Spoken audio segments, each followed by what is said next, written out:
¿Listo? Bien. Buenas tardes. Bien, continuamos con el ciclo de conferencias de nuestro proyecto de difusión Arqueología Somos Todos, continuando o intentando desvelar, en la medida de nuestras posibilidades, lo que conocemos de la Córdoba islámica, con un tema más que no es un tema cualquiera. Y para ello tenemos a una persona que esperemos que no sea una persona cualquiera en el panorama de la arqueología islámica de Córdoba. El tema de las almunias es un tema recurrente en la historiografía sobre la Córdoba islámica. Ha habido referencias constantes porque este término, este tipo de propiedad de edificio aparece recurrentemente en las fuentes y reiteradamente es mencionado por los autores que tratan o intentan describir la ciudad de Córdoba.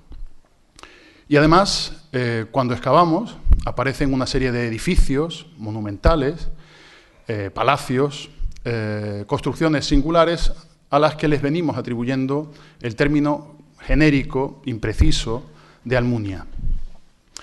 Esta forma de asumir una serie de afirmaciones genéricas en la historiografía, pues lleva muchas veces a distorsionar el propio concepto y obliga a que investigadores libres de prejuicios asumidos por la tradición historiográfica aborden estos temas pues libres de esa carga ideológica o de interpretación que los maestros le han venido dando. Nuestro equipo, como ya comentamos en días anteriores, pues tiene un defecto, que como siempre nos dicen, se cura con el tiempo, ¿no? Que es un equipo muy joven. Pero tiene ese defecto o aparente defecto en la experiencia, en la investigación, tiene una vertiente muy positiva. Y es que estamos liberados de ese tipo de prejuicios. Empezamos a construir, en muchos casos, la interpretación de la Córdoba arqueológica prácticamente desde cero. Hay que empezar a clarificar qué entendemos por Almunia, qué puede ser una Almunia y qué no, pues en buena medida deconstruyendo, término tan actual, todas las afirmaciones genéricas, insisto, y vagas que hasta ahora se han hecho. Y eso no lo puede hacer cualquiera. En este caso, hay que tener valor, confianza, inteligencia y compromiso, entre otras muchas virtudes. Y esas son algunas de las virtudes que adornan a Fernando López Cuevas, que es el investigador que en el seno de nuestro equipo ha empezado a abordar este complejísimo tema. Es un investigador pues valiente, más que inteligente y capaz, y que está empezando pues, a enmendarnos la plana a los que antes que él hemos trabajado sobre estos temas. Ese concepto, insisto, es complejo y transversal. Afecta o ha sido utilizado para entender el germen de la constitución de los arrabales. Ha sido entendido ha sido trabajado en relación con el protocolo áulico, con la propia vinculación con Medina Zahara. Y además hay otras vertientes que hasta ahora se han olvidado, que son las más estrictamente arqueológicas, las que hay que empezar a abordar. Y esas son las líneas de investigación que está retomando Fernando López Cuevas. Él terminó su trabajo de fin de máster sobre precisamente las Almunias de Córdoba y está iniciando su tesis doctoral precisamente con este tema, pero dándole un giro completamente nuevo a la investigación, tratando no solo las fuentes, que también las domina, como ustedes verán ahora, no solo las evidencias arqueológicas que tenemos, sino un concepto más que interesante en la arqueología actual, que es el concepto de la inserción en el paisaje, de la creación de un paisaje histórico a partir de la inserción de un elemento nuevo en el territorio. Todos esos elementos y muchos más, que por desgracia no tendrá oportunidad de explicarnos, pero que espero que sintetice convenientemente, son las cuestiones que va a tratar hoy en su conferencia Fernando López Cuevas. Creo que el tema es más que interesante, los planteamientos son más que novedosos y espero que esta promesa de la arqueología acabe consolidándose en la línea que apunta actualmente. Sin nada más que decir, le dejo la palabra. Bueno, muchísimas gracias, Alberto, por todos estos cumplidos. He de señalar que si tiene algo de original mi trabajo o mi forma de abordar esto es por lo que he aprendido de tu dirección y de todas tus indicaciones a lo largo de mis años de estudiante. Efectivamente, el tema este del que vamos a hablar es un tema que hasta ahora... Perdón. Vale, de acuerdo. Ahora soy un poquito mejor. Bien, el tema este del que vamos a hablar, efectivamente, como ha señalado Alberto, es un tema muy trabajado desde hace tiempo, pero en el que efectivamente hacía falta una renovación y abordarlo desde una perspectiva nueva, renovando lo que se había dicho hasta ahora. Quisiera también aprovechar este momento de introducción para agradecer a la Casa Árabe la labor que ejerce como anfitriona de toda esta serie de conferencias y la calidez con la que nos está acogiendo. Y bueno, entrando en materia, lo primero que me gustaría es explicar por qué decidí empezar a trabajar sobre la Almunia hace tiempo y venir aquí a contar todos sus avatares. Y es que cada vez que entramos a mirar la fuente árabe, encontramos que aparecen multitud de lugares que se llaman Almunia. Unos lugares que nos los describen de una manera increíble. Aquí está uno de tantos, un Tar Qasr Dimash, que lo describe así Ibn Hayyan. Pasó en Damasco de Córdoba unos días de recreo. Este palacio construido por los Banu Omeya, pavimentado con losas y sostenido por columnas, y cuya perfección llegó al límite. Su construcción era maravillosa, sus patios y plazas estaban llenos de adornos. Había sido escogido para recreo y como lugar de alegría, y lo edificaron parecido a los palacios de Oriente y elevado como las estrellas del Este. No es uno el palacio que describen así, son varias decenas, y todos transmitidos de la misma manera, pero paradójicamente conocemos muy poco desde el punto de vista material. Y no solo conocemos muy poco, sino que en este caso el problema es que existe un riesgo grande de que nunca podamos llegar a conocerlo, de seguir las cosas como han estado siguiendo hasta ahora.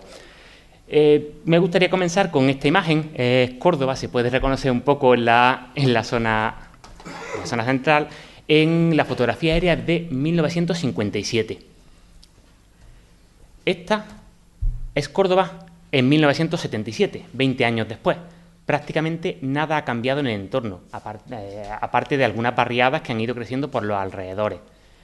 Estos caminos que vemos aquí, estos lindes de parcelas, esta topografía, incluso modificada por la actividad de la agricultura, se ha mantenido intacta no en estos 20 años que ha pasado de una fotografía a otra, sino en todos los siglos precedentes, en los que cada generación ha ido sumando a este paisaje sus propias aportaciones. Esta es la imagen de hace unos pocos meses, sobre esa serie de caminos, parcelarios, topografía, se ha impuesto el progreso arrasando con prácticamente todas las trazas de esta serie de Almunia y de muchas más cosas que podíamos conocer. También quiero en el comienzo dejar claro qué es una Almunia. Es difícil porque llevo ya un par de años trabajando el tema y no sabía dar una definición que me convenciera al 100%. Hace bastante años, Emilio García Gómez, uno de los grandes arabistas, lo definió así. Como Munia designaba un cortijo, una casa de campo rodeada de un poco o mucho de jardín y de tierras de labor, que servía de residencia ocasional y era al mismo tiempo finca de recreo y explotación. En 1965 solamente había sido excavado un conjunto. García Gómez analizó esto exclusivamente basándose en las fuentes escritas. Es curioso cómo, aun a día de hoy, en la bibliografía, esta es la misma definición que se sigue utilizando, ya que no se ha podido actualizar esta información con lo que nos ha aportado la arqueología. Para que veamos un poco el aspecto que podría presentar, aquí son dos recreaciones de la misma Almunia, de Rumanilla, en la cual veríamos este palacio rodeado de una serie de zonas de labor, de jardines, huertas, irrigados.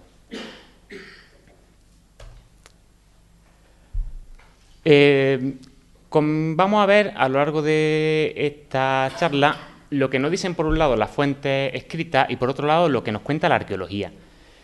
Empezando por las fuentes escritas, hay que señalar que hasta ahora muchos de los autores que han abordado, de los arqueólogos, no arabistas, los arqueólogos que han abordado el estudio, no han entendido muy bien algunas de las particularidades de la historiografía árabe. Y es que el historiador árabe medieval no se concibe como un intérprete de los datos, sino como un mero transmisor. La fidelidad de la certeza que nos aporta la documentación no viene tanto de la cronología como de la capacidad de haber trabajado con más o menos fuentes. Así, fuentes muy tardías, como por ejemplo Al-Makari, que escribe en el siglo XVII, tendrán mucho más nivel de certeza que fuentes coetáneas a la época omeya. Estas fuentes, de todas maneras, que hemos trabajado, cuentan con el problema de que sus traducciones son muy antiguas. Por ejemplo, la única traducción que hemos tenido, que se puede tener hoy día acceso de Al-Makari, de su obra El Nafatib, data de 1840, y ni siquiera una traducción, es un mero extracto de noticias que aparecen citadas en el libro. La realizó Gallango en Londres. Por ejemplo, para otra obra muy importante, para el Bayan al-Mughrib de Ibn Hidari, la traducción que tenemos disponible data de 1860. La de los Akhbar Masmua data de 1867. No hay traducciones posteriores para estas obras clave. El problema es que en ese momento las necesidades que tenía la historiografía no eran las mismas que tiene hoy día y los criterios con los que se realizaba no nos valen para mucho para lo que vamos a ver que necesitamos hacer.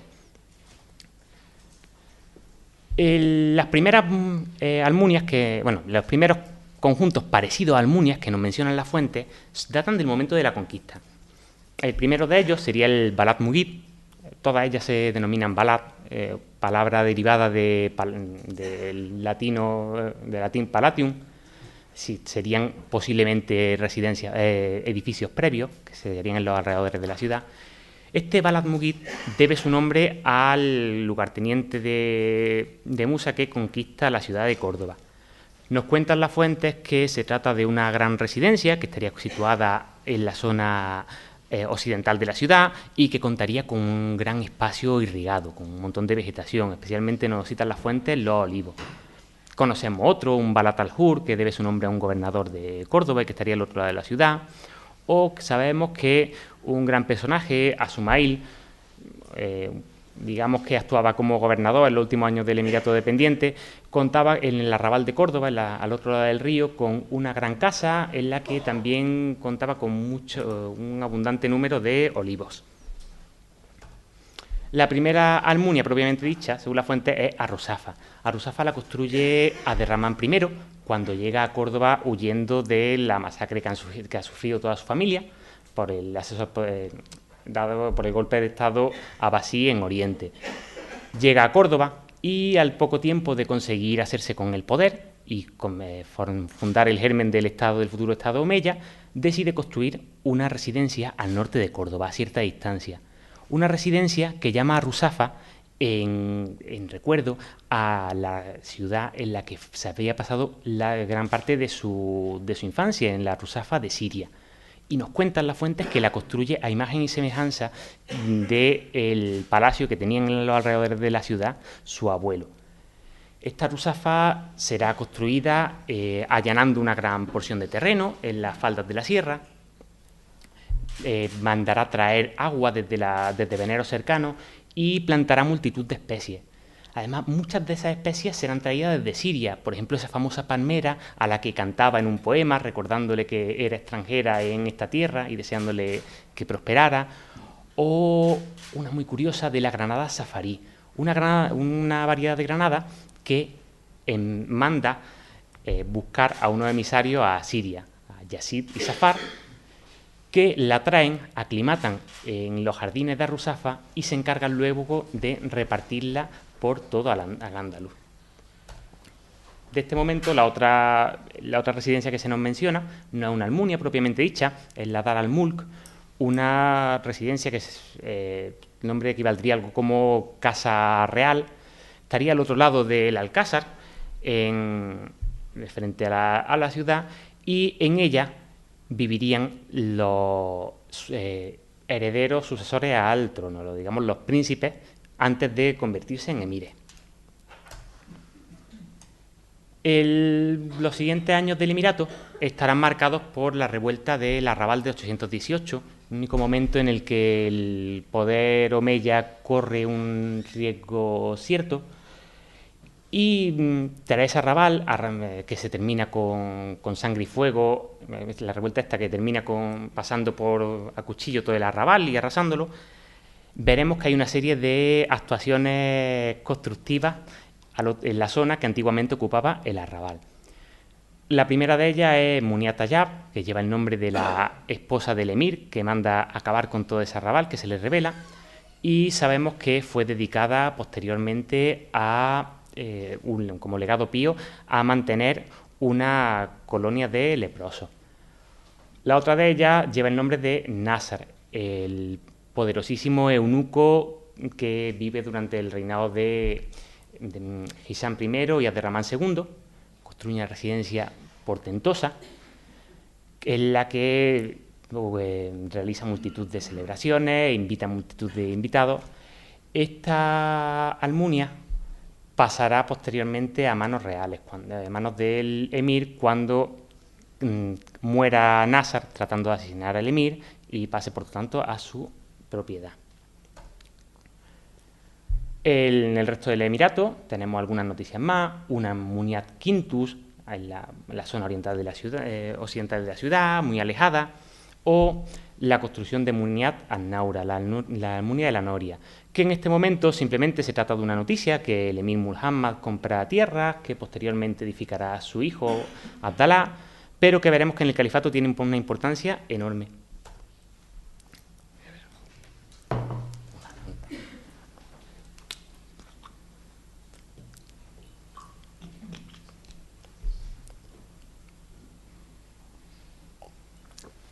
Disculpen. Bueno, prosiguiendo con el califato, aparecerán algunas nuevas almunias, como Al-Mughira, y el punto de inflexión lo marcará la construcción de la ciudad palatina de Medina Sahara. A partir de este momento proliferarán por toda la ciudad montones de almunias, de las cuales la mayor parte solo conocemos algunas referencias sueltas: Rabanalis, Al-Muntali, Abul Hakam. Algunas de ellas sí tendrán más importancia. La almunia de Al-Naura, la almunia de la Noria, que veíamos que se había construido durante el Emirato, será prácticamente sede de gobierno hasta que se construya Medina Sahara.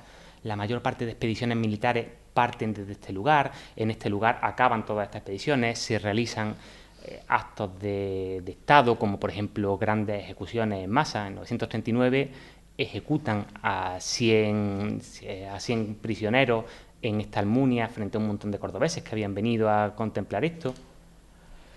Y a partir de poco después, además, es restaurada. Esa almunia se le construye una enorme canalización y veremos luego cómo se construye una serie de reformas en esta almunia que le dan la apariencia de sede real.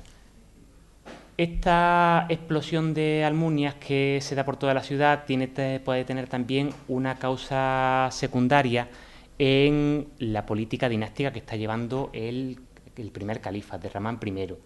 Viendo que todos los momentos previos a su reinado habían sido de una enorme inestabilidad, la primera fitna, durante la cual Córdoba prácticamente deja de tener control sobre el resto del Al-Ándalus, él decide que se tiene que atar lo más posible toda la línea sucesoria. Por lo tanto, decide que el que será su sucesor, su primogénito, se quede en el Alcázar de Córdoba, mientras que todos sus otros hijos, su treintena larga de hijos, tendrán cada uno de ellos un alcázar construido dentro de la ciudad de Córdoba y una almunia en la que poder pasar sus ratos de asueto en los alrededores. Otras almunias que aparecen en este momento son Arrumanilla, que pertenece al tesorero de Al-Hakam II, Durri, que veremos que se ha podido identificar desde la arqueología. Al-Mushafilla, este Qasar Dimas con el que empezábamos, que pertenecía a uno de los grandes personajes, a uno de los visires de Al-Hakam II, personaje importantísimo, surgido de la nada, que construye... Vale, muchísimas gracias. Un personaje surgido de la nada que construye un enorme palacio a imitación de los palacios orientales. Al-Mansur, cuando llega al poder, tras la muerte de Al-Hakam II, no será menos, se construirá su propia almunia, Al-Amirilla, una almunia enorme que contaría con una serie de cuadras en las que se crearían cientos de caballos continuamente renovados para sus campañas militares y donde además tendría una enorme fábrica de armas, donde construirían escudos y lanzas.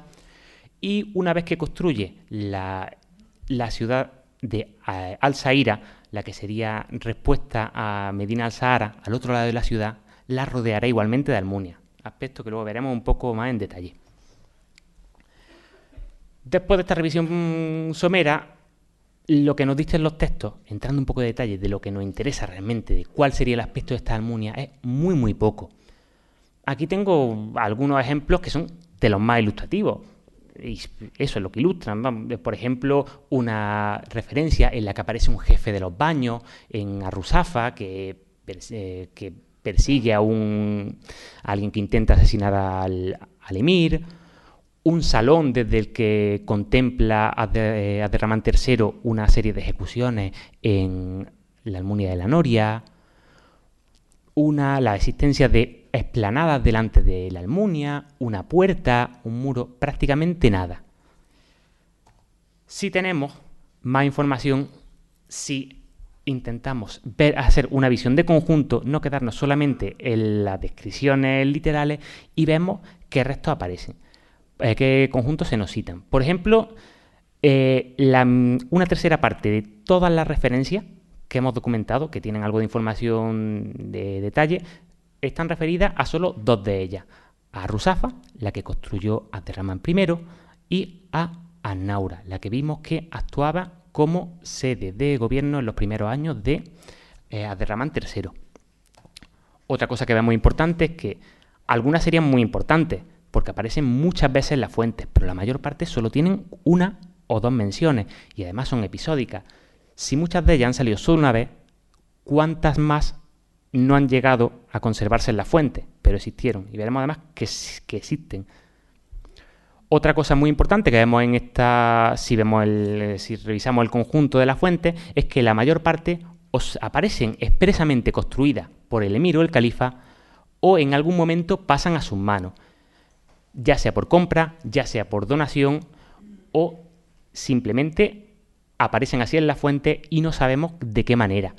Es muy importante esto porque luego veremos cuando analicemos el paisaje cómo la familia Omeya mantiene un control estricto sobre todo el cinturón de varios kilómetros que existe alrededor de Córdoba. Además hay muchos indicios que apuntan a esto. Si seguimos además viendo, sería 3/4 partes de toda la Almunia si incluimos también a los familiares Omeya. Y de las otras edificaciones, una parte importante estaría vinculada con personas muy cercanas, con altos funcionarios muy cercanos a este califa de Omeya. Además, funcionarios que no pertenecen a las grandes familias de Córdoba, ascienden a su puesto aupados por el califa, y una vez que el califa decide dejar de contar con ellos, desaparecen totalmente del mapa. Viendo lo poco que sabemos desde la fuente escrita, tenemos por lo tanto que abordar con la mente muy abierta el estudio arqueológico de los restos. Por eso aquí no vamos a ver solamente lo que sabemos que son Almunia al 100%, que es muy poco. Vamos a ver otra serie de palacios que están en los alrededores de Córdoba y que, visto en conjunto, dan una imagen muy parecida. El primero de los conjuntos es la Almunia de Al-Rumanilla, Muniata Rumanilla. Se encontraría a occidente de Medina Sahara, a un par de kilómetros. en una posición muy interesante porque tiene unas vistas espectaculares sobre el valle, pero está oculto de mirada de Medina Sahara. Parecería como si la Almunia pretendiera estar escondida. La topografía del terreno es curiosa porque se aprovecha la pendiente, que es del 7% en la zona, esta zona de aquí sería la Almunia, del 7% en este lugar que ocupan las terrazas. Se aprovecha para crear un escenario precioso con unas terrazas cultivadas, y justo detrás de la Almunia ya comienza la sierra, las primeras elevaciones serias de la sierra, con un 15% de desnivel. El descubrimiento de Alrumanilla lo debemos, es muy curioso, lo debemos a Velázquez Bosco, el que fue arquitecto conservador de la catedral a principios del siglo XX, con actuaciones muy curiosas como esta de aquí, es una de las restauraciones que hizo de una de las puertas de la mezquita, en la que se dedicó esta inscripción en árabe que aparece aquí abajo, conmemorando en 1904 su restauración. Pese a este tipo de actuaciones muy discutibles, su visión es muy interesante, porque en cierto modo supone el nacimiento de la arqueología medieval islámica.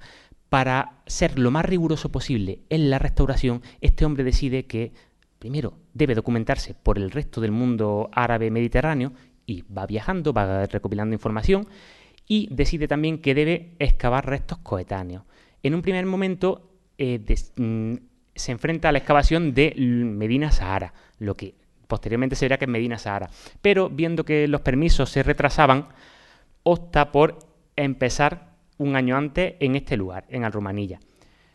El informe de excavación es una auténtica maravilla, documenta una documentación sin precedentes para su época, incluso documentando producciones cerámicas, documentando todos los restos de escultura decorativa, y siendo el arquitecto lo que más sorprende es la calidad de las planimetrías. Unas planimetrías que son de 1911, pero ya las quisiera en muchos restos excavados hace un par de décadas. Por suerte, realiza con este detalle las planimetrías, ya que 16 años después, en 1926, se arrasa todo el conjunto. Por lo tanto, lo único que sabemos es lo que se ha podido conservar gracias a estos planos. El conjunto, que como lo podemos ver aquí, está estructurado en 4 grandes terrazas. La superior sería la que contaría con la parte edificada. Esta parte edificada contaría con una serie de largas estancias de acceso, posiblemente caballerizas, se ha hablado, un gran pabellón central con naves paralelas a la fachada, algo muy curioso que no veremos en otros sitios, que además se parece muchísimo a modelos de Medina Sahara, y todo ello abierto como una especie de mirador al valle, con una gran alberca en el frente. El resto de las otras 3 terrazas estarían irrigadas, posiblemente sembradas con jardines, con cualquier tipo de cultivo. Se sabe que están irrigadas, entre otras cosas, porque han aparecido diferentes canalizaciones, diferentes orificios en los muros de las terrazas para ir canalizando ese agua y para ir dirigiéndola para el riego, y además la gran alberca que ahora veremos cuenta con un sistema para desaguar de forma controlada. Esta gran alberca, de la que sí se ha conservado, la única parte edificada conservada, cuenta con unas dimensiones inmensas, son 49 metros por 26, en la parte más estrecha, 29 creo que es la parte más ancha, y tiene una disposición muy curiosa. Todo el borde tiene una serie de ménsulas que soportarían un paseo volado sobre el agua. Son unas dimensiones enormes, son casi 4 metros de profundidad, una cantidad enorme de agua, y el resultado final en el momento sería algo parecido a esto. Justo en el extremo tendría un gran salón que estaría abierto por un lado al valle, como el otro salón que hemos visto, y por otro lado al estanque. Y la verdad es que el efecto debería de ser muy curioso, porque la visión desde el salón continuaría con ese estanque, continuaría con el agua simulando un tapiz acuático. Una imagen que además es muy recurrente en la literatura, del pabellón de agua. Hay una asora del Corán que aparecen con cierta frecuencia, en la que el rey Salomón su gobernante por antonomasia en la literatura árabe, invita a la reina de Saba a su palacio y para impresionarla construye un salón pavimentado de cristal para simular que fuera agua. Consigue que se muestre los pies con ese engaño y a partir de ahí se generan un montón de leyendas. Por ejemplo, aquí vemos un verso de Insaidun que habla de algo parecido, en el que aparece indirectamente este episodio del Corán. La otra cosa interesante de Arrumanilla es su decoración arquitectónica.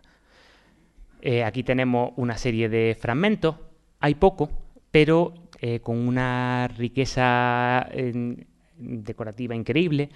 Esto de aquí que vemos es un fragmento de Simasio que tiene unos leones enfrentados. Aquí hay una voluta de capitel que cuenta con una serie de pájaros que van en desfile alrededor y en el frente un león del que sale una guirnalda vegetal. Estas pilas de aquí, por ejemplo, están decoradas con cabra o con algún animal parecido y con leones. Una presencia de decoración zoomorfa en la arquitectura que es muy recurrente y aparece siempre asociado a estos espacios de poder. Por ejemplo, habíamos dicho que en Annaura hizo Abderramán III una enorme reforma en 942. Aquí tenemos el texto, lo que construye, donde desembocaba ese canal que construye la Almunia para traer agua, es en un enorme león cubierto de oro que escupía agua sobre una enorme alberca. Aquí tenemos otro ejemplo de estatua surtidor. Esta es el elefante que se encuentra ahora mismo en el Palacio Episcopal, que había sido antiguamente, su ubicación original era en esta zona de Caños de Escaravita, posiblemente asociado a una almunia, no lo sabemos. Bueno, siguiendo con otras almunias, la otra que se puede identificar con los restos es Muniat Ruzafa, la Almunia de la Ruzafa. Se han propuesto varias ubicaciones, una de ellas en un conjunto que veremos luego, el de Turruñuelo, pero la más plausible es la que sigue con la continuidad topográfica, donde el lugar en el que en el siglo XV se construirá el convento de San Francisco de la Ruzafa, donde hoy día está el Parador, y donde efectivamente un poco unos cientos de metros al sur aparece una estructura muy curiosa que ha sido descubierta por prospecciones hace pocos años, prospecciones geofísicas. Aquí vemos lo que aparece bajo tierra y es un enorme edificio de 50 metros de lado con una estructura muy curiosa organizada en torno a un patio central de dimensiones enormes. Aquí vemos la posible restitución con una serie de corredores laterales y una cosa curiosa que es esta serie de pequeñas torres o contrafuertes a lo largo de la fachada. Esta es la residencia donde pasó su infancia Abderramán I, en Siria, Aceituna, la que decía que había copiado a Ruzafa, y aquí tenemos otro castillo del desierto, de la zona siria. Un esquema muy muy parecido. No se ha podido excavar, lo único que sí se conoce desde el punto de vista arqueológico es que ese lugar en el que se supone que tendría unos enormes jardines en el que iría aclimatando especies Abderramán I, hay un sistema hidráulico complejísimo. Un sistema hidráulico que lleva funcionando durante varios siglos, que ha funcionado hasta hace poquísimas décadas. Este enorme depósito de aquí es romano, alto imperial, pero tiene reparaciones de hormigón de hace poquísimas décadas. El más espectacular de todos los depósitos es que no estaría en funcionamiento cuando se construye ese edificio. Se habría amortizado un siglo antes, pero es espectacular. Tiene 75 metros de largo. Otra almunia para la que podremos también proponer una identificación es la que se encuentra en Vado de Casilla. Este lugar está siguiendo agua abajo del río, donde ahora mismo se encuentra el puente de Ibn Firna, el puente este nuevo que han construido.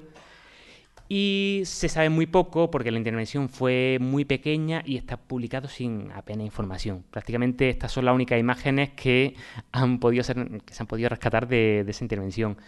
Vemos que hay una zona edificada, cuentan las excavadoras que aparece con una serie de patios, con unos andenes perimetrales y unas estancias pavimentadas.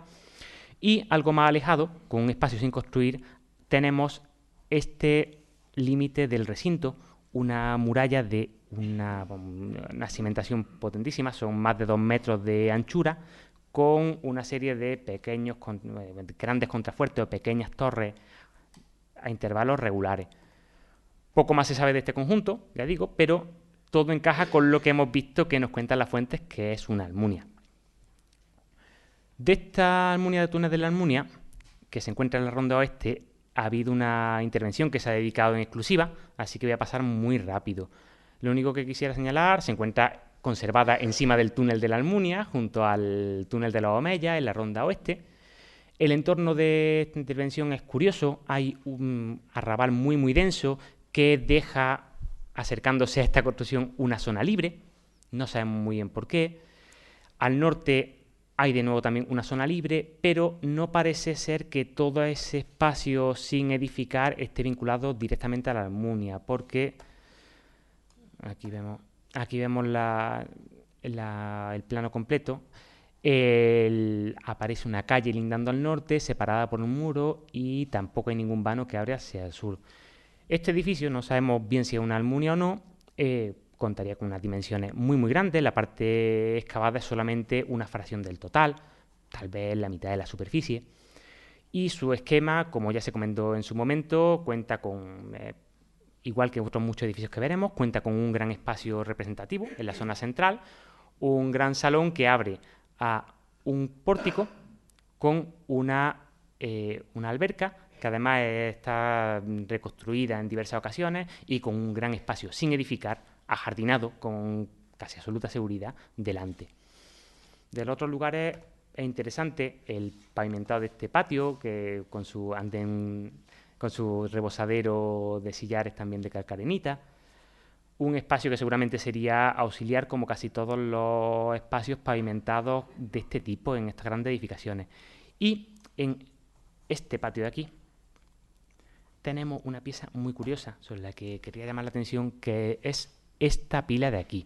Una pila que se realizó retallando un capitel romano alto imperial, para el cual se conservó toda la zona de la decoración de las hojas de acanto.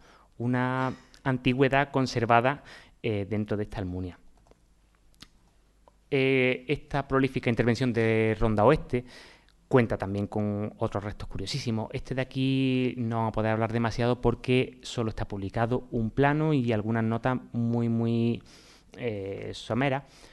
Lo curioso es que el gran edificio que tenemos aquí vemos uno de los patios, por ejemplo, cuenta con unos baños anexos y una mezquita que se adosa prácticamente donde está, a escasos metros del edificio, que ha dado mucho de qué hablar. Una relación de la mezquita con la edificación compleja de explicar, y que luego veremos si podemos profundizar un poquito en esto. La de calle Santa María de Trasierra sí se conoce un poco mejor, aunque el problema es que su secuencia está muy alterada. Este enorme edificio se encontró en una zona que se estuvo interviniendo, muy extensa, de arrabal, de zonas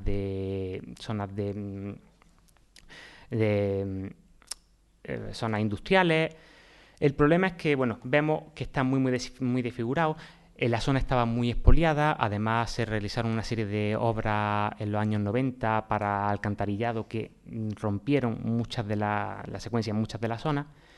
Y lo que vemos, lo interesante, es que este gran edificio, que ocuparía prácticamente todo esto de aquí, se ve fagocitado por el arrabal que hay en el entorno en su momento, en su última fase.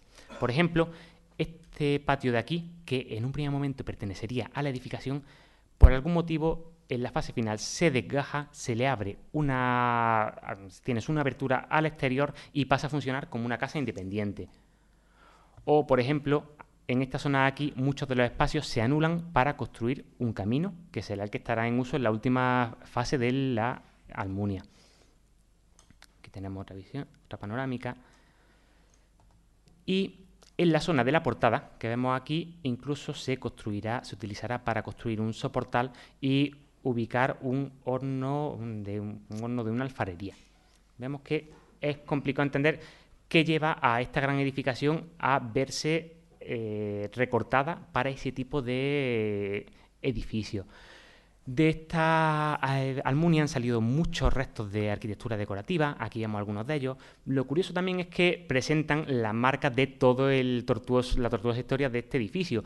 Todas ellas están recortadas para volver a ser emplazadas en nuevas ubicaciones, como esta de aquí, que vemos el corte que tiene para ser utilizada de otra nueva forma, o esta otra base de aquí también.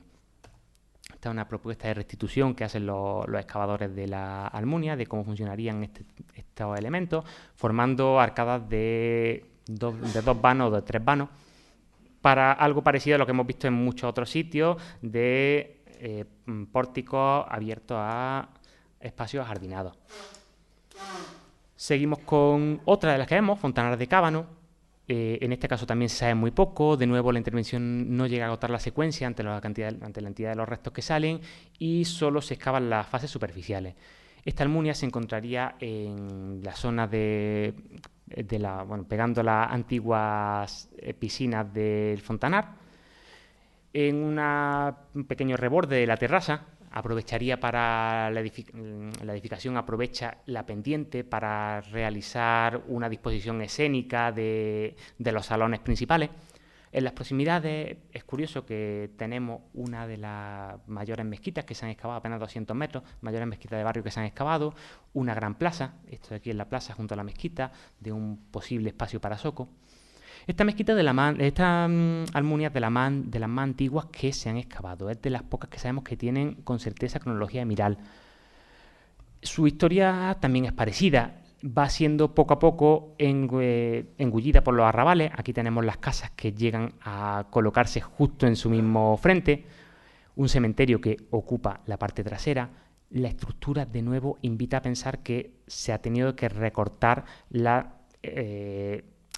el edificio respecto a su concesión original. Aquí tenemos el principal de los patios, un esquema parecido al que hemos visto antes, un gran salón abierto a un pórtico que estaría con una serie de vanos, posiblemente con columnas o pilares, y este abriría a un estanque.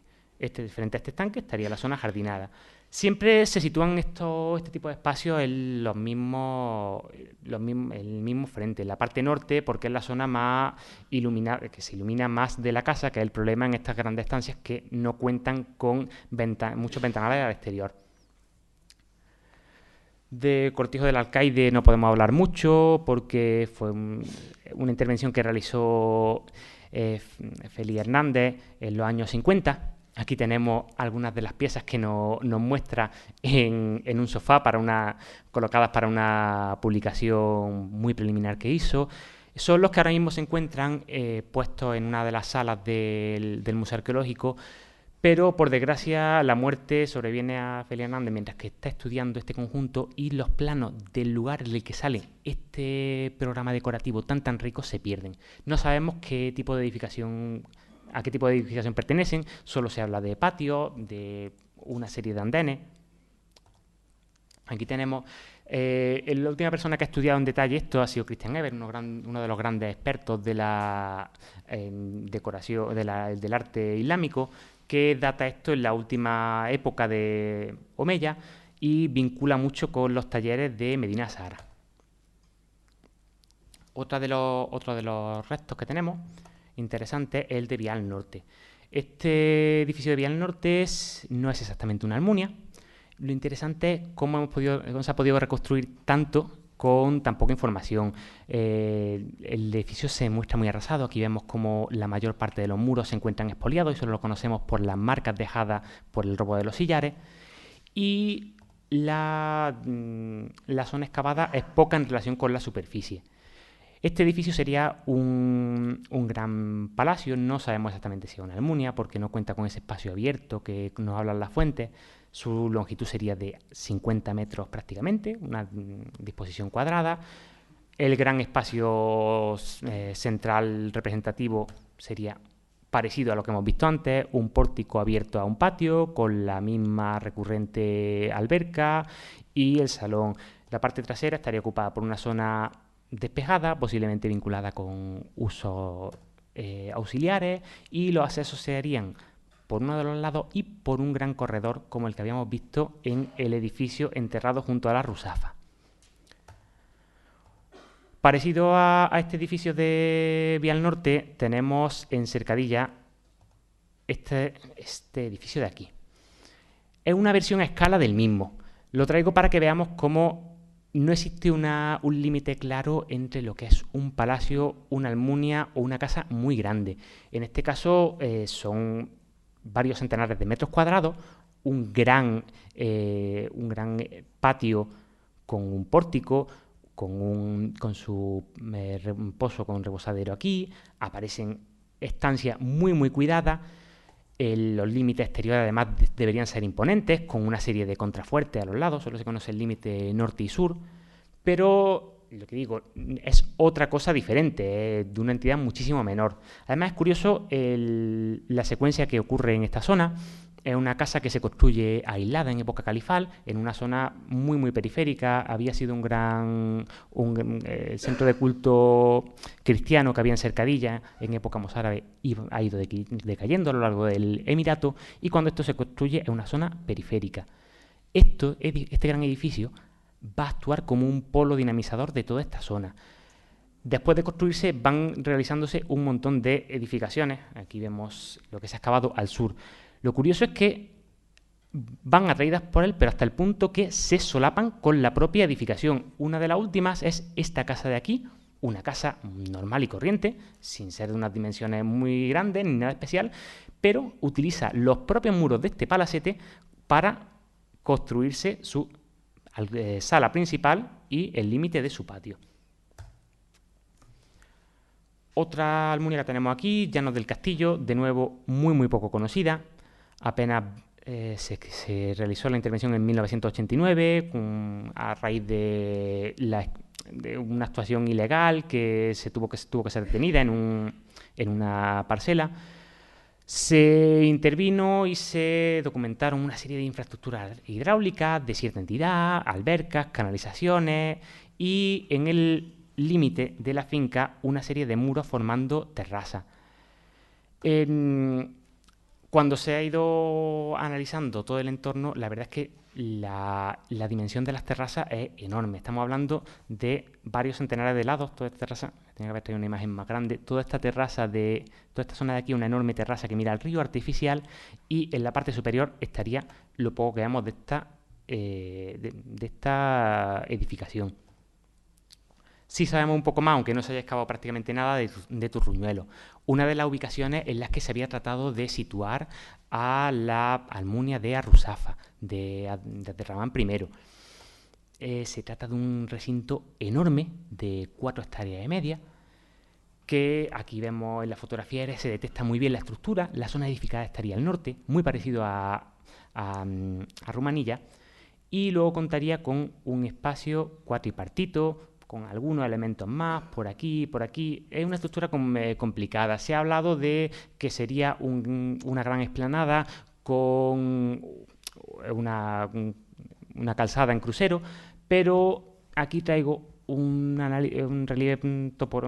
levantamiento topográfico, un poco de detalle. Son curvas de nivel cada 10 centímetros y se aprecia que la estructura en realidad es la de una serie de terrazas de cultivo. Aquí vemos las terrazas con diferente alineación que irían marcando toda una zona que suponemos cultivada frente al palacio. Ya digo, suponemos un palacio. Aquí vemos los sillares que están ahora mismo utilizados en la planta asfáltica de la Diputación de la carretera de Trasierra. Esos sillares provienen de allí, o sea, que se encuentra encima. Vemos atauriques, vemos piezas emirales, piezas también tardoantiguas. Se ha hablado que sí, podía haber ahí un edificio previo. No creo eso. Lo que se ha excavado, lo poco que se ha excavado con alguna intervención de urgencia en las proximidades, habla de califal y los restos de superficie. Posiblemente se trate más de lo que hemos visto con el capitel retallado, de algo parecido a coleccionismo. Algo que también sabemos que se daba en Medina Sahara, donde hay una colección de sarcófagos romanos increíble. Vemos que el conjunto que tenemos para tratar de hacernos una idea es muy limitado. Son restos escasos, difíciles de interpretar y de una calidad muy desigual. Aquí tenemos juntas varias de las plantas para poder ver a escala. Esta era esa casa grande de la que habíamos hablado, que es una casa grande, pero de unas dimensiones considerables. Aquí están otras de la Almunia. No existe una ruptura entre lo que es un palacio y lo que no, porque las características son muy similares en lo constructivo. Vemos también que de tipo de construcciones hay tanto lo que encaja bien con una Almunia tradicional, con los espacios cultivados, abiertos y la parte edificada, y zonas que no tienen nada de edificado, pero que comparten el mismo tipo de edificación. Otra cosa muy interesante que vemos sobre la estructura arquitectónica es que están muy modulados. Muchos cuentan con una planificación clarísima. Si utilizamos las medidas de la época, el codo Mammuní y el codo Rajasí, sobre todo se ve con el codo Mammuní, el codo pequeño, de 47 centímetros. Muchas de las construcciones están hechas con módulos de 10 codos o de 20 codos.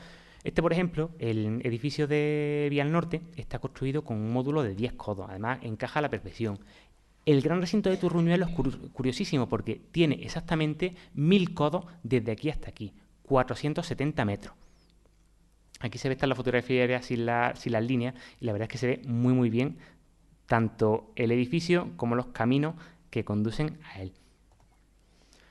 También es interesante la variedad formal. Hemos visto que hay diferentes formas diferentes esquemas para las zonas representativas, pero en esencia son todos prácticamente iguales. Aquí están algunos ejemplos de Medina Sahara para que contrastemos. Esta es la vivienda de la alberca, más parecida a lo que vemos, con dos salones enfrentados, pero aquí está la Dar al-Mulk, con este mirador abierto a un patio a un nivel más bajo, o la casa de Jafar, con un pórtico y naves transversales, algo que no tiene nada que ver con lo que hemos visto, o el patio de los Pilares, que tiene 4 pórticos a los lados, nada que ver con nuestros esquemas, que son exactamente iguales en todas.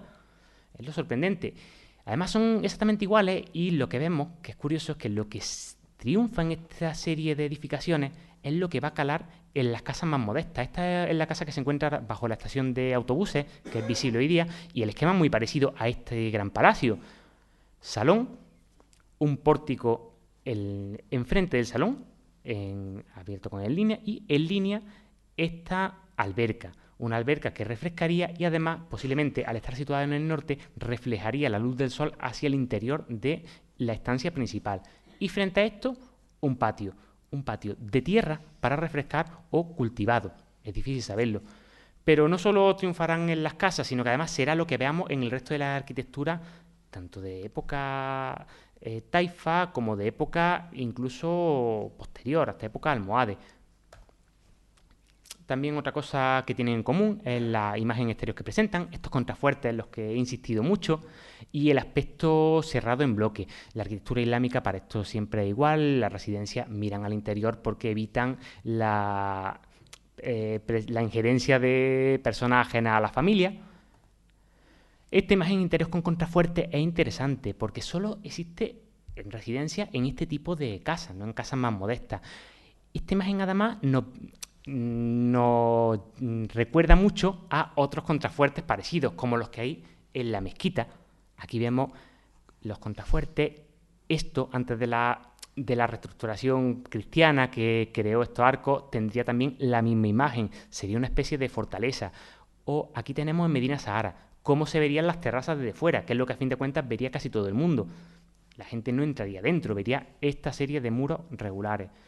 Esta imagen además vincula incluso con paralelos anteriores, vincula con, tenemos aquí estos contrafuertes en Almunia, vincula con los palacios omeyas del desierto.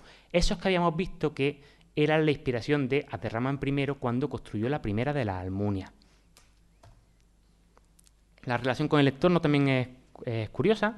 Vemos que hay Almunias, las que están más alejadas, que se mantienen tal cual se concibieron en un primer momento. Otras no está claro si se mantienen o no. Aparece una serie de calles anexas, no sabemos si en un primer momento se diseñó como un edificio metido en una manzana o contaba con unos espacios abiertos asociados a él y luego en algún momento se deciden vender o se deciden transformar. En otros casos vemos que se adosan absolutamente y no respetan esta construcción, y llegamos al extremo incluso de que es que devoran la propia Almunia. El crecimiento de la ciudad hace, posiblemente pues, simplemente por motivos económicos. Tenía que ser muy rentable en determinadas zonas de ciudad poder liberar una parte de terreno para construir. Esta Almunia, además, y ya entramos en la parte esta de... Vamos terminando, entramos en la parte de los aspectos simbólicos del paisaje. Esta Almunia formarían parte de una serie de paisajes simbólicos de un significado muy denso. Aquí tenemos cómo tendría que verse, según las fuentes, la orilla al otro lado del río. Recordamos que el arrabal, tras una revuelta en 818, el arrabal que habría aquí se arrasa y queda sin construir. Esto que está aquí es el arrabal tal cual se destruye en 818. Queda como un solar. Durante el resto de los siglos de dominación omeya, cualquiera que viera esta zona justo en el centro, en el mismo núcleo de poder de la ciudad, vería lo que se llama un desierto, vería un descampado sin ningún tipo de edificación. Además, en esta zona tendríamos el primer cementerio de la ciudad, la Maqbarat Quraysh, es decir, el cementerio en el que se enterrarían todos los miembros de la familia omeya. Vemos aquí las tumbas y todo, a excepción de los emires que estarían enterrados en el Alcázar. Tendríamos junto a esto las almunias que hemos comentado, la de la residencia del heredero, la que estaba vinculada con la beneficencia, mostrando ese carácter piadoso de la dinastía omeya, y la que mostraba la parte más, digamos, refinada de esta dinastía. Por ejemplo, en Muniat Nasar vive Sir Yab durante algún tiempo, es el lugar en el que deciden hospedarlo. En otras zonas en las que sí tenemos documentación arqueológica, no es tanto el aspecto simbólico como lo que estamos viendo materialmente. Aquí vemos Medina Sahara y una serie de almunias documentadas en toda esta zona. Son 10 kilómetros de edificaciones alineadas perfectamente. Algunas de ellas ni siquiera son visibles entre sí. La diferencia entre ellas oscila a lo sumo 5 grados o 6, en el caso más desviado. No solo esto, sino que además, bueno, de hecho la primera sería Arrusafa, el resto vendrían a partir de ella. Además estarían unidos por enormes carreteras, carreteras, serían prácticamente esto, porque estamos hablando de vías de más de 10 metros de anchura que estarían uniendo todo esto, remarcando esa sensación geométrica, es decir, antinatural del paisaje. Un paisaje que se muestra, en el que se muestra la mano del poder omeya, marcando una pauta diferente y a su voluntad. Por ejemplo, en esta serie de Grande Avenida, aquí está uno de los arcos más anchos que se ha documentado en toda Al-Ándalus, 11 metros de tablero, el de los Nogales. Aquí tenemos Arrumanilla, este es el conjunto de las Pilas, que no está excavado, Turruñuelo y Arrusafa. En Medina Saira, la que construye Almansor, sería lo mismo. Sabemos que va construyendo una serie de almunias en el camino, imitando lo que hay en el otro lado. En este caso, como no sabemos aún dónde está Medina Saira, no podemos verlo, aunque será muy parecido el esquema. Además, según la fuente, le va regalando terrenos a sus visires y a sus ministros para que vayan construyendo almunias para poblar todo ese paisaje. No da valor solamente la ciudad, da valor la ciudad con su paisaje, que es el mensaje que realmente se percibe. Para concluir, lo que quería explicar es hacia dónde creo que va, por dónde creo que podemos obtener respuesta de esta almunia. Lo que creo que ahora mismo va a poder darnos algo de respuesta es el estudio, no tanto de la parte construida, que hemos visto que no queda nada, como de la parte agrícola. Estos sistemas hidráulicos que hemos visto en algunos casos son milenarios. Aquí este es un sistema, una enorme alberca en Rabanales, romana, forrada de sillares. Esta alberca creo que eran 90 metros de longitud en total, aunque solo se ha excavado por trozos, también romana y también en época islámica restaurada. O esta de aquí, romana, y con estos arquillos de época califal construidos al interior. esta serie de sistemas hidráulicos nos hablan de una transmisión de la propiedad complicada y difícil de entender, porque al parecer se mantiene la misma estructura de la propiedad, pero una estructura de la propiedad que no encaja muy bien con la legislación islámica, que habla más de pequeñas explotaciones, de un mundo de campesinos independientes que se asocian entre sí. Por ejemplo, no hay alusiones a mano de obra esclava en la literatura prácticamente. Por otro lado, la línea de trabajo irá por el estudio del territorio en el sentido de no excavar, sino entender las trazas que se han ido dejando. Aquí tenemos algunos ejemplos de edificaciones visibles simplemente desde el aire. Algunas de ellas tienen decenas de metros y no sabemos prácticamente nada de ellas. Será la asociación de ambas, de la estructura de la propiedad, con esto lo que nos permita entender un poco más. Me gustaría concluir, igual que empecé con un texto, con un pequeño verso de Ibn Saidún, que contaba que a Ruzafa me inspira siempre pensamientos que, revivando un recuerdo, son seguidos de la más dolorosa tristeza.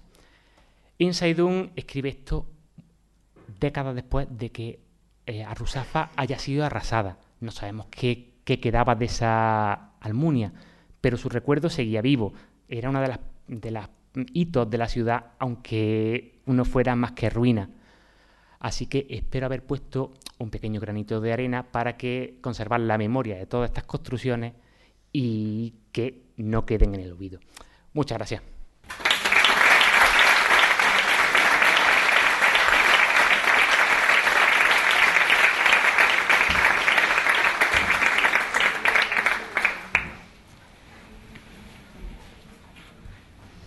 Bien.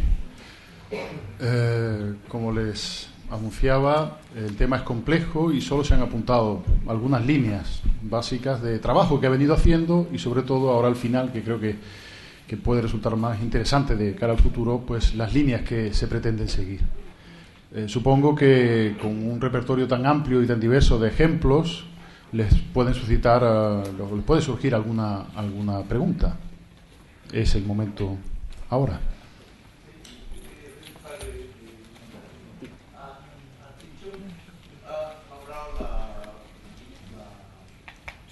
Digamos la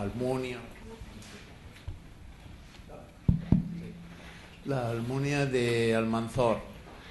Pero, ¿qué opinas de la localización que le da el doctor Arjona? El problema es que el doctor Arjona ha propuesto varias identificaciones diferentes para esta Almunia. Creo que la última era Turruñuelo. Si no me equivoco, la última propuesta que había hecho. ¿Es así? No lo sé, te pregunto, quiero conocer tu opinión como experto del tema. El problema es que a la hora de dar nombres hay que ser muy, muy cauto. Vemos que apenas nos dice, si lo único que nos dice en la fuente es que se encontraba a tanta distancia, andó durante un día y llegó a la Almunia, puede ser 1000 sitios. Lo que estamos viendo cuando analizamos el territorio, cuando vemos este tipo de cosas que hay aquí, es que puede haber decenas y decenas de palacios enormes. Yo no me atrevería a darle nombre a ninguno. El problema además con esa Almunia concreta de Alamirilla es que el texto en concreto que habla de ella es muy confuso. Habla Al-Makari en un texto que no explica muy bien de qué Almunia habla, en 1840. Gallango junta todo lo que ve que cree que tiene que hablar de eso, lo mete en un texto y ahí se ha quedado en la bibliografía. Nadie se ha parado a mirar, oye, espera, que esto a lo mejor no tenemos que tomárnoslo al pie de la letra, porque se ha hablado que, por ejemplo, que una serie de caballerizas que se han excavado justo al sur de Turruñuelo podrían serlo. Yo también creo que Alamirilla puede ser Turruñuelo, pero no me atrevo a dar nombre. Un pequeño comentario nada más, que has dicho que no había esclavos en estas... Yo tengo entendido por el Corán que está prohibida la infeudación del hombre por el hombre, o sea que no creo que se admitiera el esclavo en el mundo islámico. Sí, se admiten esclavos. El tema ese es que es complejísimo. A mí es el tema que más me gusta, pero es que era muy complicado explicarlo. Yo Se admiten tengo esclavos. entendido eso, que la infeudación del hombre por el hombre no se admite ahora.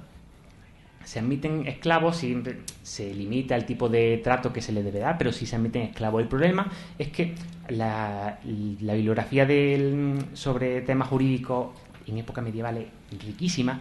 Hay un montón de tratados, hay incluso formularios notariales para que el propio notario tome el formulario y simplemente rellene los huecos. Son curiosísimos. Y vemos multitud de posibles tipos de contratos agrícolas y todos ellos hablan de: yo tengo un trocito de tierra y me pongo de acuerdo contigo. No hay nada, no hay ningún sitio en el que podamos meter la producción de algo de 4 hectáreas, 10 hectáreas, 15 hectáreas, como son algunos de estos recintos. El tema de los esclavos, solo hay una alusión en toda la, que haya encontrado clara, en toda la bibliografía que he mirado, a un esclavo. Y comenta la posibilidad de que un esclavo ayude a cuidar un huerto. Pero ahora, ¿quién está cultivando ese tipo de complejos agrícolas gigantescos si no existe el marco legal? ¿O lo esconden las fuentes por algo? Es que Sí, muy bien. Dices que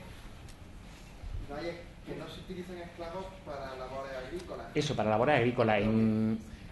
Para otras labores sí se usan, ¿no? Sí, vamos, en el ámbito doméstico hay muchos. De hecho, algunos de los dueños de Almunia son esclavos legalmente. La Almunia de Rumanilla legalmente es de un esclavo, de Durri, o la Almunia de Muniat Nasar. Es un tema, tenía que haberlo comentado. Cuando digo que muchas de estas almunias las controla firmemente el Estado Omeya porque vuelven a sus manos, es porque en algunos casos se la entregan a esclavos. Un esclavo no puede dejar heredado si no es a su propio dueño. Entonces, te lo doy, pero sé que cuando tú te mueras va a volver a mí. Y una pregunta, supongo que habrás manejado muchísima biografía. ¿Hay algo o algún estudio o algo que se apunte a la existencia de Almunia fuera de Córdoba, en otras ciudades? Sí. El problema, yo solo he hablado de las almunias de Córdoba porque son otro mundo. La palabra nace en Córdoba. La primera almunia es Arruzafa. No sabemos muy bien de dónde viene el nombre, tal vez venga de una edificación parecida en Siria, no se sabe. El caso es que acaba significando propiedad del Estado y se aplica también en el norte a lugares que pertenecen al soberano. Por ejemplo, hay algunos pueblos en la zona de Aragón, la zona de Cataluña, por ejemplo, la Almunia de Doña Godina. Después de ahí pasa a significar también gran propiedad de un personaje y luego vuelve a significar palacio. Entonces va cambiando. Almunias como las vemos aquí en Córdoba posiblemente solo existan en Córdoba.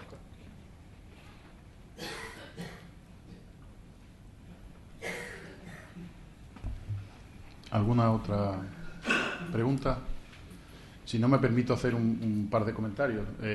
Las preguntas que se están suscitando no son sino muchas de las derivaciones de un tema tan complejo, que yo al principio sobre el que no quería extenderme en absoluto, ¿no? Pero que implican sobre todo cuestiones de explotación, de propiedad, de relación de la ciudad con el entorno, de estructura y organización del territorio por parte de los círculos estatales, pero también es una forma, el sistema que sucede en Córdoba es un contraste, o supone un contraste radical con los modelos explicativos de la sociedad islámica en otras zonas periféricas, marginales, en las que se interpretan las áreas de producción como propias de comunidades agrícolas que viven al margen del Estado. Y a los cordobeses, cuando salimos a explicar este tipo de cosas fuera, desde modelos explicativos, desde escuelas interpretativas, siempre se nos ataca y se nos dice que hablamos del poder. Pero es que el problema que tenemos es que el poder residía en Córdoba. Entonces, la estructura de organización del territorio, la estructura de articulación de las propiedades, la estructura de la explotación de ese territorio y del abastecimiento de la ciudad, en buena medida, que no exclusivamente, estaba condicionado por las esferas del poder. Algunas de las cuestiones que ha comentado Fernando, de la proporción de fuentes o de la proporción de referencias de las propiedades vinculadas a los círculos omeyas, de aquellas que no lo son, evidentemente es una muestra distorsionada, porque las fuentes no nos van a hablar o no van a prestar su atención a aquellas propiedades que no están vinculadas directamente con la familia omeya para las que escriben o por encargo de las cuales escriben, ¿no? Pero el estudio integral de todo este complejo sistema de propiedad arquitectónico, de estructuración, configuración urbanística, de transformación o creación de un paisaje islámico específico, distinto del que sucede en otras zonas, tiene como hilo conductor precisamente a estas almunias, ¿no? Una de las preguntas que se ha planteado en la conferencia de la semana pasada, estuvimos viendo pues la importancia del comercio de esclavos, pero el comercio de esclavos que aparecen en las referencias textuales siempre vinculados a los círculos de poder. Estos esclavos de origen eslavo que se convierten en grandes administradores a los que se les cede la explotación de alguna de estas propiedades. Pero otra cuestión distinta, y es la que Fernando está comentando, es si hay mano de obra esclava, y sobre todo por contraposición a la consideración de agricultores libres en otras regiones. Es importante algo con lo que ha incidido, ¿no? Es la particularidad del modelo cordobés o del modelo del entorno de la ciudad de Córdoba por las circunstancias especiales de que estamos en la ciudad que alberga la sede del poder de todo un amplio Estado, ¿no? Y en este sentido, pues insisto, una de las vías de análisis y sobre las que hay que profundizar para poder entenderlo mejor es no solo lo arquitectónico, sino sobre todo las cuestiones de la propiedad, de la producción y de la vertebración de todo el paisaje del entorno de Córdoba. Lo que estamos intentando ofrecer aquí pues son pequeñas pinceladas de lo que estamos haciendo. Por supuesto, no lo vamos a agotar. Vamos a intentar atraerles para futuras charlas. Sí, sí. No, bueno, yo creo que se oye. Pero para la cámara necesitan grabar. Solo me produce curiosidad saber qué relación tenían estas almunias con la vila romana. Sí, porque en algunos sitios has dicho que aprovechaban, que se veía, sí. Pero exactamente coincidían muchas con el asentamiento romano que había habido antes, o eran en sitios diferentes. No sé, me ha quedado un poco esa cosa. Yo también me lo pregunto, la verdad. Es la pregunta del millón, ¿eh? O sea, usted acaba de dar quizá en la clave. Es una pregunta muy interesante y vamos, la verdad es que en eso estamos. En principio da la sensación de que el modelo de las villas termina tiempo antes de que llegue esta gente. Y si se mantiene solamente las estructuras productivas. Se cultiva de la misma forma, en los mismos sitios, pero no se construyen palacios en el mismo lugar, no está uno encima de otro. Y hasta ahora, cuando hemos encontrado esa asociación, es siempre separada, no hay una continuidad. Influencia es posible que haya, y debería haber, y el problema es que no sabemos dónde encontrarla. A mí me encantaría poder encontrar esa relación entre ambas y conseguir comunicarla. Está claro que esta gente amaba la cultura romana previa. Los ejemplos que he puesto de coleccionismo en esta almunia, o la colección de sarcófagos de Medina Sara, las fuentes hablan mucho de que van a buscar ruinas, de que construyen encima de ruinas, pero aún no lo encontramos desde el punto de vista arqueológico. La clave va a estar de nuevo eso, en el paisaje, en estudiar el conjunto de todo el territorio, a través de esas superposiciones. La pregunta es la pregunta del millón, sí. Insisto.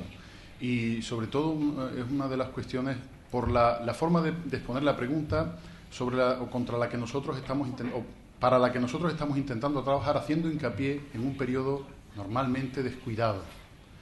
Hay en las afirmaciones historiográficas siempre una continuidad o un salto entre lo romano y lo islámico, olvidando que hay varios siglos de transformación del mundo clásico y de generación de un mundo distinto, que es el mundo tardoantiguo, el mundo visigodo, que está en un proceso de, dicen algunos investigadores, protofeudalización, que se verá truncado con la penetración musulmana y la vertebración de un nuevo modelo político, social distinto. Sabemos que Ruzafa se compra a un propietario que a su vez lo había comprado a un noble visigodo, en fin, que hay una cadena de paso de manos de esas propiedades. No tenemos documentación de qué sucede con eso, pero sí sabemos que en época tardoantigua Córdoba y su territorio se mantiene como una ciudad, aunque hay diferentes hipótesis al respecto, una ciudad independiente de los poderes visigodos durante buena parte de esa tardoantigüedad, e incluso de los intentos de conquista del Imperio bizantino. La justificación o la posibilidad de mantener esa independencia es la base económica o la capacidad económica basada en las propiedades, en las grandes propiedades, algunas de las cuales probablemente sigan produciendo con todas estas infraestructuras que ha mostrado y algunas de las cuales se están localizando. En este sentido, también el ejemplo de Córdoba matiza muchas de las afirmaciones que hasta ahora se han venido haciendo de incorporación de los sistemas de irrigación desde Oriente con la conquista islámica, y sabemos que aquí hay sistemas de irrigación durante la tardoantigüedad. Es un territorio que queda por estudiar. Hasta ahora venimos estudiando la ciudad, pero para entender la ciudad hay que entender ese territorio. Por eso el interés del tema de aproximarnos al paisaje en el que la ciudad se inserta o que la existencia de la ciudad genera.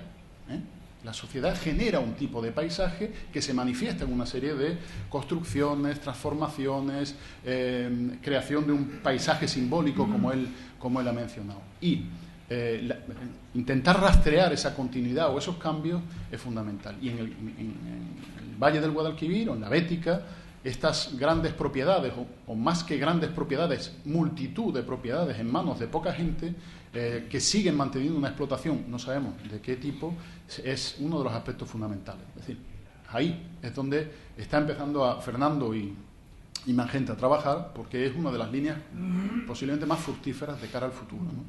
Son más preguntas que respuestas. Las respuestas las iremos dosificando, quizás, ¿no? Bien. Ustedes aguantan mucho y tienen mucho mérito. Antes de terminar, les emplazo para el próximo día 13, jueves, de nuevo retomamos los jueves, para concluir este ciclo de Desvelando la Córdoba Arqueológica con la conferencia de Rafael Blanco, el que siempre está sentado en la mesa y que hoy por diferentes razones pues no ha podido estar. Él nos va a hablar de la casa islámica o la vivienda en la Córdoba islámica. Este tipo de grandes construcciones no es sino un tipo de vivienda muy particular, y para entender la sociedad islámica de la que estamos hablando, pues es más que necesario entrar en las viviendas que nos van a permitir entender el resto de la sociedad. Les emplazo, si siguen teniendo ánimo después de tantas conferencias que le hemos venido ofreciendo, a concluir este ciclo, y cuando se concluya este ciclo ya el propio Rafael les dará avance de lo que tenemos previsto hacer para el año que viene. Así que muchas gracias.